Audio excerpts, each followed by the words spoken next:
So, mate, people say it's just a matter of fate.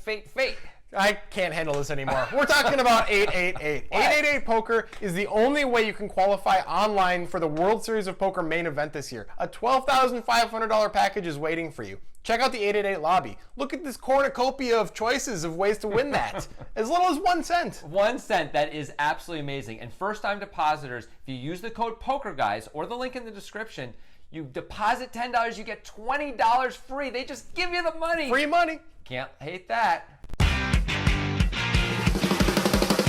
We've never done a Vicky Coren hand, which is kind of weird because she's like the Daniel Negreanu of England. She's always talking at the table. She really is, and she's had a lot of success. She's had a lot of success, 2-time EPT champion, and today she's not on the EPT, she's on the IFP, I think it's called. The IFP 2011, which we think is the only time they ran it, or at least the most recent time. But it's the final table of the IFP 2011. And, you know, that ain't nothing. $250,000 awaits the champion. There's like 7 players left, and they've locked up only about $10,000 so far, though. So there's a lot of money still to win. There's some weird table dynamics here for sure, or else this hand wouldn't go the way it went, almost certainly. Right. And it was suggested on Twitter by David S. If you have a suggestion, tweet at us, include a YouTube link. Vicky is the effective stack in this hand with about 35 or so blinds. She's up against chip leader Raul Mestre in this hand. And as always, we're going to stop and break this hand down as we go, so get ready for some analysis. That JO now is the shortest stack on the table, and I mean, what he's thinking about moving in. What would your range be here? I don't know. It's a hand that's very tempting to shove, the one that he has. But since he doesn't really have any fold equity, I'm guessing that's why he decided to fold that time.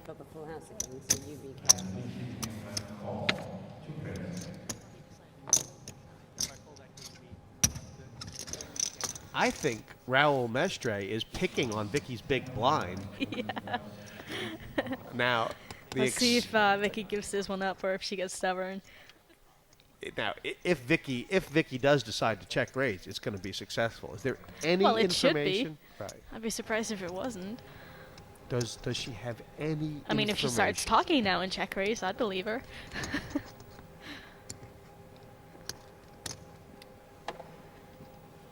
Oh yeah. Oh, how beautiful is this going to be? Oh, I love you, Vicky. Why would she do it? But tell me and give me a reason for why she could. I mean, she's just check raised with air. Oh, I love this play. And is this just like if you don't have an ace, I know you can't go any farther?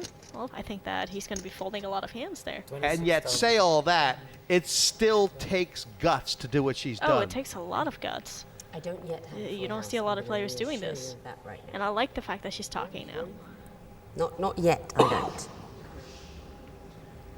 She knows that if he does call, he knows that if he calls, he may have to pay her all the way, right? Yeah. Which could be very expensive. This is not the end. You know, it's not the last, but it's going to have to call. And you know what? Like, online or in just a normal kind of tournament, Raul Mestre might say, hey, normally I'm just going to re-raise you here. Do it now. Oh, wow. Oh, wow, he floats. He just called. He decides to call. He does decide to call. That is interesting. It's not the only interesting decision so far. Vicky's check raise is a bit weird too. Let's look at this board. There are a lot of boards where Vicky's check raise tells a pretty compelling story. A board like 4-5-7, 4-7-8, something like that, where she could have flopped 2 pair and a straight. But ace-10 deuce, now that she's check raising, what does she really have for value here? She has a few hands. She could have ace deuce. She could have ace 10. She could have a set of deuces. I guess she could have a set of 10s sometimes.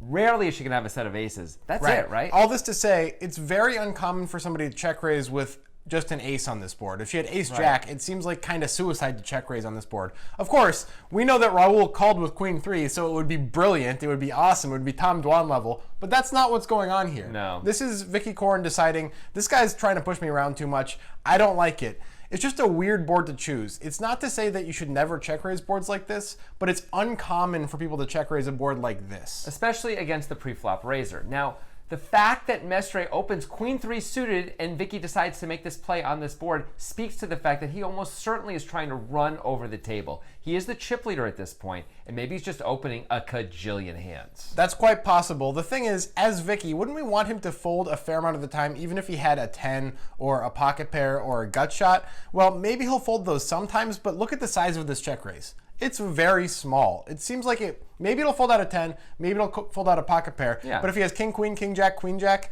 he's not going to fold for this size most likely. He's not going to fold a lone ace for sure for this size. I mean, it's 2 more blinds. Yeah. I mean, I don't see how he could ever fold king, queen yet. He's in position to, if he gets there, he's just going to call. I mean, he's going to get all her chips, he would assume. Turns out he wouldn't, because she's got 9 high unless she decides to triple barrel here, right? But it's an interesting decision ultimately by Mestre to float here, which shows that he doesn't think she has a whole lot of value either. Right. He thinks along the same lines that we do. Who really check raises on these boards? Usually you don't have value. Usually you don't have bluffs either, though. So it's kind of a weird spot. You'd expect this check raise to work. Even though I don't like the check raise, it's supposed to work this time. For sure. I don't know what Raul is doing. Now, it might look like a genius play or something just because she has 9 high and he has queen high. But come on, this is bad, right? Unless they both have lightning sharp reads on each other, which is not impossible. No, it's not impossible. So they look at each other and they know each other is weak. So Vicky makes a play because she thinks he's weak. Mestre calls because he thinks she's weak, and they both think they can steal the pot ultimately.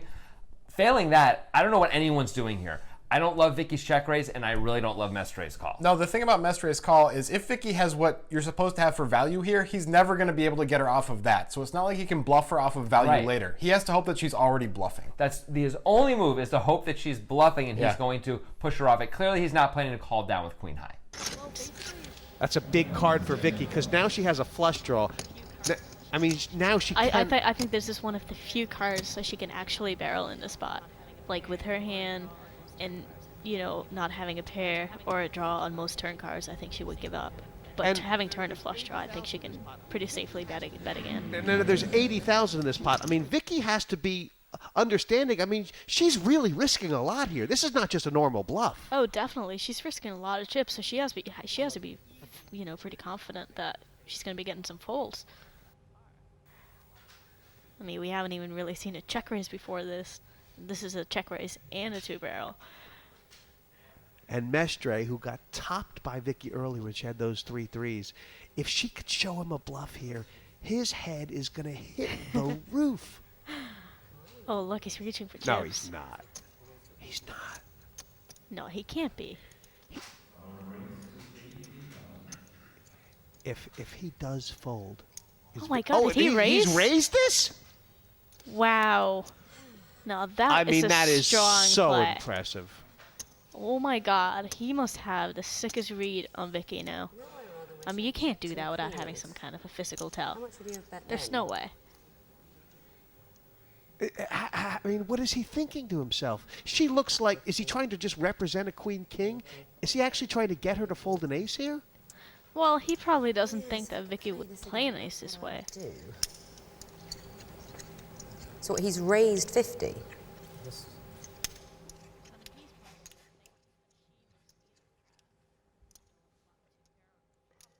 I mean, I love the dynamics here. Vicky is like, oh no, I've been caught All bluffing, right, and you he's know got what, I'm something. gonna And err he on is the side of absolutely caution. I stewing think- himself. Yeah, this is crazy. I This really is a don't crazy I mean, man. both these, How annoying. they'd gladly, both of them take the chips back. Oh, don't fold, Vicky. Hit the flush. Hit the flush. No, I have a feeling after all this, go she's on. gonna fold. You seem like a nice fella. Nice try though, Vicky. I mean, What a Go on, play. Got to give it to Raul. He had a plan. He followed through with the plan. The plan worked. It's a brilliant plan. I can't believe it. Yeah. I mean, first of all, it's kind of a weird spot for Vicky once she picks up equity. It almost feels better not to pick up equity. Then you really know what you want to do. You know you want to get him off his hand. You know you're bluffing. Now she makes this small bet, which we found out we kind of liked. Yeah. Probably to try to realize her equity, to try to make sure she didn't have to pay more on the turn.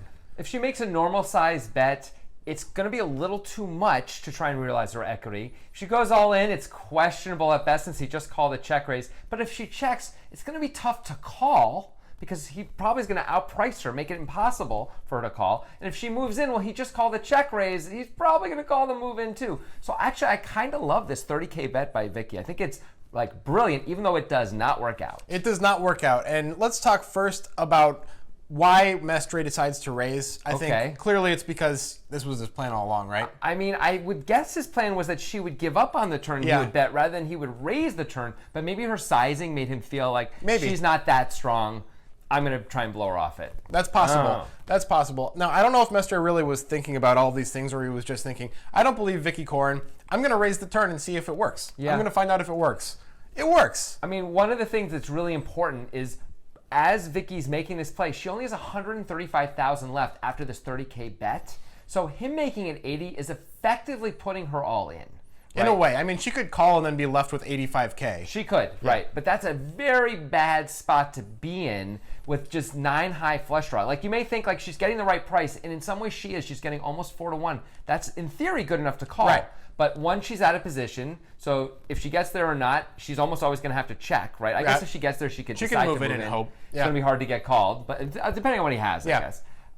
But there's other problems too. Mestre can have a bigger flush draw if he has a set that kills 2 of her outs. If he has ace-10, which is a very likely holding, that kills 2 of her outs. Right, and to be clear, when Jonathan says higher flush draw, he probably means ace-king or ace-queen of clubs, which we wouldn't necessarily play that way, No. but we're not sure Raul wouldn't play it that way. He could have ace-10 of clubs exactly, Yeah, too. you could have that as well. There's a lot of hands that have Vicky in big trouble, and there's also the thing is, this is a tournament, and you just have 1 life, right? Right. You just got 1 life, so it's tough to put in this many chips with a 9 high flush draw, hope to hit and improve, or else just be left with like 11 blinds. And sometimes when you improve, you still lose and you're just out of the tournament. And Vicky looks around, and I have to believe Vicky, 2-time EPT champion, Vicky Coren, believes she's the best player at this table. She must believe that. And one more thing about Raul's raise here. Even though in our minds, we don't really think he thought it out that well. He didn't really think this whole play out that well. It seems like kind of a psycho play. But on the turn, he can actually rep a lot of value. It is a reasonable value raise. He could have king, queen. He could have ace, jack. That makes a lot of sense. He could have 2 10s. He could have ace ace. He could do slow played sets. And now on the turn, especially when the jack comes, so there's going to be some sort of titchy cards on the river you don't love and she doesn't love, and it's hard to get action from, even if you have top set. This is a reasonable time to raise. She looks strong if you had a very strong hand. You really might raise here. All right, people, what are your thoughts? That was crazy, right? we actually liked a lot of Vicky's decisions, except maybe the flop check raise. We weren't nearly as sure about Raul's decisions, although they did work out. What do you think, though? Do you think some of these were better or worse? Let us know in the comments. We're going to respond to our favorite ones right up here. There's nothing to click on. It's coming soon. Now, we might have called Raul's decisions a bit suicidal, and they did seem that way. Yeah. And you know who else we've seen do that? That's Ola Shemian, and he did it against Vanessa Selfs. It might work out, it might not. Click right up there to check it out. Not all explosions don't kill you. You know what I'm saying? Yeah, That that's makes perfect definitely a sense. thing people Yeah. say. We also, of course, talk about this hand in crazy depth on our podcast. We spent 40 minutes trying to figure out, is this a good play or not by either one of these players? And actually, this is how we figured out, you can listen to the process happen, that we actually really like Vicky's turn play, which I was surprised about, actually. I went into it not thinking I was going to like it. So you can check that out. It's, of course, called The Breakdown. And if you like this video, give it a like, and make sure you subscribe to our YouTube channel.